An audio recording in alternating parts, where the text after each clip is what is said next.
पिंपरी चिंचवडमध्ये अजित पवारांचा जनता दरबार पार पडला आणि यावेळी 79 वर्षांच्या वृद्धानं जनता दरबारामध्ये अजित पवारांसमोर आपली समस्या मांडली।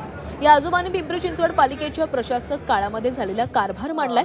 बोधे कुटुंबियांच्या घरासमोर पालिकेने रस्त्याचं काम केलं, त्यातून झालेला त्रास आणि मिळालेली उत्तरं या आजोबांनी अजितदादांसमोर मांडली। अशातच गाडी बदलण्याचा अजब सल्ला त्यांना पालिकेकडून मिळाला। दरम्यान ही समस्या सोडवण्याचं आश्वासन अजित पवारांनी दिल्याचं ते म्हणाले। याबाबत या आजोबांची बातचीत केलेली आहे आमचे प्रतिनिधी कैलास पुरी यांनी। अजित पवार यांचा पिंपरी चिंचवडमध्ये जनसंवाद दौरा जो आहे तो सुरू आहे। या दौऱ्यामध्ये 79 वर्षाचे सुभाष जी आलेले आहेत। नेमकी त्यांची अडचण काय होते त्यांच्याकडूनच जाणून घेऊया।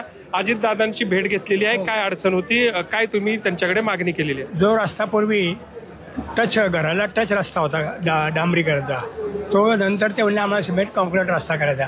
त्यांनी 5 फूट खोल खाली खोदलं आणि नंतर कॉन्क्रीट त्यांनी फक्त 1 फूट टाकलं। 4 फूट उंची वाढली ना, म्हणजे उंची वाढल्या कार जात नाही, गाड्या जात नाही, काय नाही।